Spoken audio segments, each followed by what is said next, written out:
నమస్తే. రాయలసీమ రాజకీయాల్లో ప్రత్యేక గుర్తింపు ఉన్న నియోజకవర్గం అనంతపురం అర్బన్. 1952లో ఏర్పడింది ఈ నియోజకవర్గం.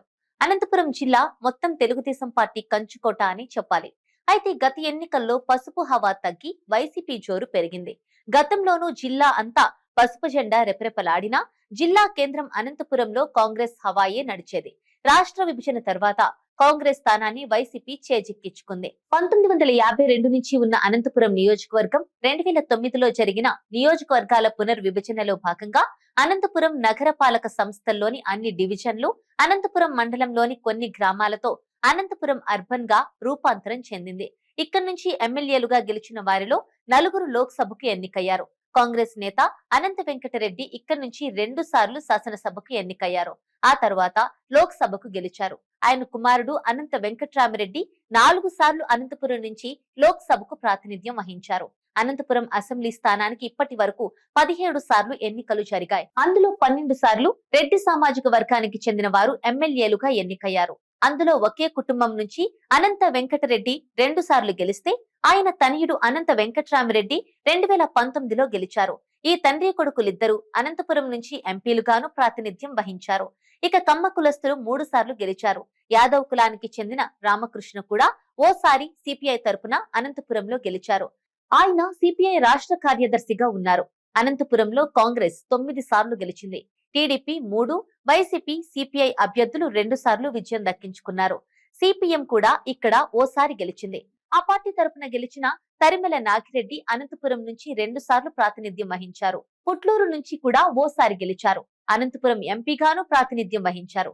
ఏకంగా తన సొంత బావ మాజీ రాష్ట్రపతి నీలం సంజీవరెడ్డిని కూడా తరిమెల నాగిరెడ్డి ఓడించడం రాజకీయంగా ఆసక్తికరం.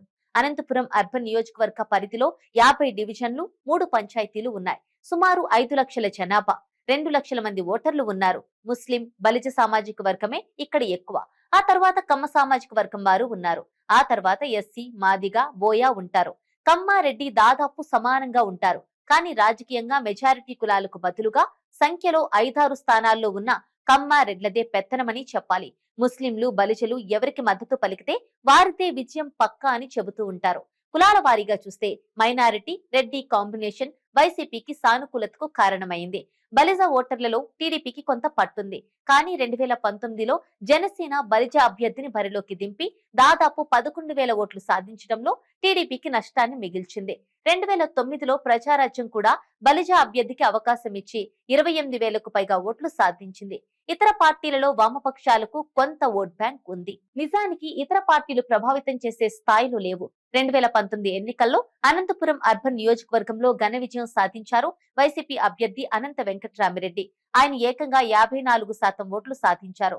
టీడీపీ అభ్యర్థి వైకుంఠం ప్రభాకర్ చౌదరికి 36% ఓట్లు వచ్చాయి. అప్పటి వరకు ఎంపీగా పోటీ చేసిన వెంకట్రామిరెడ్డి 2019 ఎన్నికల్లో బరిలో దిగారు.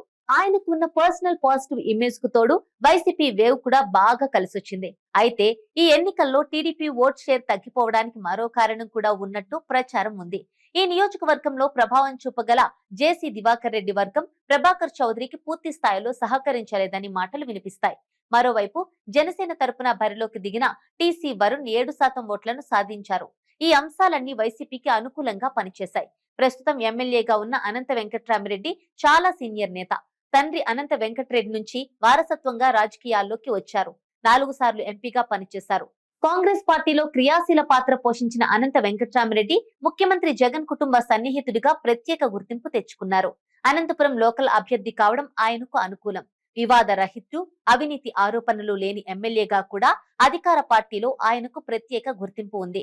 ఇంతటి ఘన చరిత్ర ఉన్న నేత మరోసారి తన అదృష్టాన్ని పరీక్షించుకునేందుకు రెడీ అయ్యారు.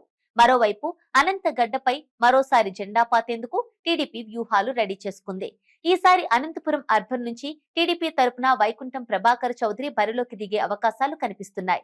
ప్రజల్లో ఆయనకున్న పాజిటివ్ ఇమేజ్ తో పాటు జనసేనతో ఉన్న పొత్తు కూడా కలిసి రానుంది. సామాజిక వర్గాల పరంగా చూసుకున్నా ఆయన అన్ని సామాజిక వర్గ నేతలతో సత్సంబంధాలు ఏర్పరచుకున్నారు. దీనికి తోడు ప్రభుత్వంపై ఉన్న వ్యతిరేకత కూడా ఆయనకు కలిసి రానున్నట్టు ప్రచారం జరుగుతోంది. For more interesting updates, do like, share and subscribe to Volga News.